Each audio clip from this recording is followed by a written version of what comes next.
Mr. Larry Bagley is a representative from Logansport. Hey, Mr. Larry, how are you today?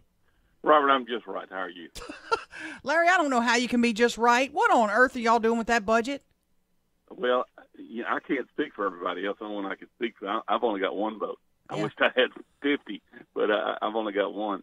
I'm going to vote to kill it, simply because I can't pass a budget that basically kills a hospital and the medical school. I mean, one of the things I ran on was helping the med school and keeping it going. And if we pass that along with it not funded, that we basically voted to kill it. Now, we might fix it later on. I just don't want to take that chance. I want to be involved in fixing all that. Now, you're on the House Appropriations Committee. You're on the committee the budget came out. Do you feel like you got steamrolled in that committee in the budget process? No, not really. I mean, I was involved in new. I even added money for the Northwest group to the development group and others in the state. No, not really. It was just after studying the situation a little bit more, getting some more information. In fact, even last night, this morning, looking at all that, it just doesn't make sense to vote for something that's basically going to kill the hospital. I'm sending the message that the hospital and medical school is not important to me, and I'm not going to send that message. Larry, I may be feeling like I'm kind of alone here, but you're the only guy from our region on this Appropriations Committee. Of 28 members. Of 28 members, the only one to fight for our region. That I struggle with that firstly, and you must have an uphill battle in that committee. I wouldn't say uphill. I'd say cliff hill, baby. It is, and look, I realize I can't do anything about what other folks think. I just know for me how I campaigned in the coming and trying to get elected. Originally was the medical school was one of the main things I did. Of course, higher education, MFP public schools. How do I vote to not fund it? And that's exactly what I do. And I can't. I don't know how everybody else is going to vote. I'm sure that everybody has their own opinion, and maybe I've told you some of them. But for me, I have to fund that medical school. I have to be sure it's funded, and work with the ones that we can to get that, to make that happen. Mr. Larry, what was the process in the committee, and as it came out of appropriations, where the decision was made by the committee to fully fund TOPS to the detriment, to the expense of other programs? Well, what we saw was that there is other money that could be used for the hospital. There's more money in the budget that was given to LDH that could be used for the hospital. That's the problem for me.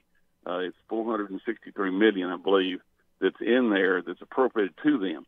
The problem is that we didn't earmark that for the medical school. I want to be sure that, and while that's there, and I want to be sure the TOPS obviously was funded, because TOPS is how colleges, a lot of those colleges remain viable, because they use it.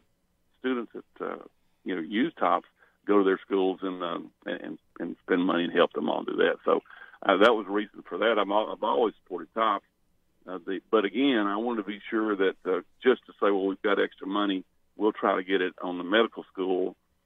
It's not good enough for me. I want to be sure that we fund the medical school to the appropriate extent, and not only our medical school, but the others too, and to be sure that the higher education is funded, and MFP doesn't have to, we don't have to take another 5%, which by law we can take 5% from the MFP if we're in critical shortage, and we are. So those were the things, Robert, that I looked at. Again, that's not an easy vote. That's not along the party lines, I'm sure. I don't know. I haven't talked to everybody this morning. I'm about to do that. But, I might have to go sit in the corner. I don't know, but that's what I'm going to do. This budget is on the House floor today. How dastardly, how nasty is this fight going to be? It probably won't be as bad as some of the other fights we've had. We had the 391 bill, the water bill. That was I doubt it'll be like that. I think pretty much everybody knows how they're going to vote and what their reasons are. I mean, we've been talking about this since the first special session this year.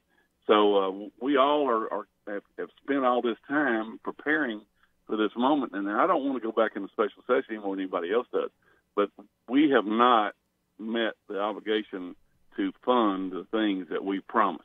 And, the poor and the people that are sick. I mean, one of these days I'm going to be in the hospital. I'm lucky enough I hadn't had to, but it will happen, and I want to be sure we have good doctors there to take care of me. Larry, there are 28 members on that House Appropriations Committee, you being one of them. How many of those 28 members do you think will vote against the budget that came out of this committee? If I knew that, I'd go to the track.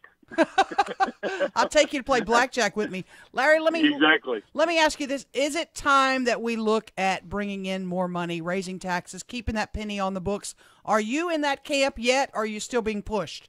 Well, I'm going to have to. I mean, Erin, I don't know how we're going to get any more money. Tax revenues are up from the oil and gas industry. Revenues up. All that's up. Things are going to get better. We just have not received money from the REC yet, or permission to use it to not need more money. I think that probably maybe keeping a quarter, that instead of taking the whole penny off, maybe just part of it, and give that's still a tax break. And if revenue does by the end of the year go up, we can always suspend that. We talked about that already, where we would do away with it without a vote. So here's my here's my question to Jay Darden. Yeah. Here was my question earlier today to Greg Tarver, and I'll ask you. The governor wants another special session. If he were getting what he wanted from all his special sessions, he wouldn't need more special sessions. Given the fact that the makeup of the legislature, the Senate and the House, has not changed since the last special session or special sessions, right? Why does the governor think this special session will be any different? Well, that's a great question, Robert. I wish I'd have thought of it. The governor, I'm sure, like most of the rest of us, have known. We tried to pass a tax decrease instead of killing the whole penny, just kill 3/4 of it in the first special session.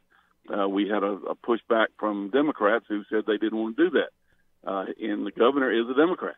Now we're going back and looking at the same issue. Are the Democrats going to be willing to work with us to try to make this thing work? I can't answer that. Again, the only thing I can say is that I'm determined to fund the medical school. I'm determined to fund higher ed, TOPS, get those things done. Now that money, we're going to have to get money from somewhere. The easiest place to go get it would be not rescind all the penny. Assuming for the moment that you, Larry Bagley, are an incredibly persuasive man. Yeah. And when the House of Representatives votes on this budget, and because you're persuasive, it is soundly defeated, then what happens? Do you guys on the Appropriations Committee, do you start from scratch, square one, all over? No, we won't start from scratch. We'll just, we know where the money needs to be, and we'll just go back in and redo things and where it fits, where those things are appropriated, the money is appropriated.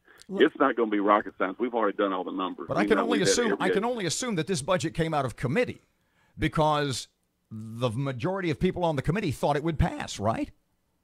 Yes, that was a thought. Yes, and again, we were under, and we do know that there is money that has not been earmarked there. Again, I think $463 million was the last number I got. That has not been earmarked. It went to LDH. LDH can use it for anything. They could use it for the hospitals, but it has not been done. So where it goes, I want to be sure that money's earmarked for medical school. Again, I don't want to leave this session and wondering if everything's going to be taken care of. That's not my job. My job is to be sure things are taken care of. Larry Bagley, I'm going to ask you my stupid question that I've asked them all again. Why can't you guys and the governor tell every state agency head, go cut your budget by 10%. Bingo, bango, we've solved our problem. Why can't that be done? Is that a dumb question? No, that's not a dumb question. The problem is that, historically, since I've been here, and I just go back 2 years, we've done that every year pretty much. We've cut budgets. And part of the deal is because everything rises, inflation, they have to have a little more money to operate. Interest on our money that we've borrowed. it's just hard to do that. Some of that money is statutory dedicated. I'm on a committee to try to change that. We did half of all the agencies, all the statutory dedications. I was on the committee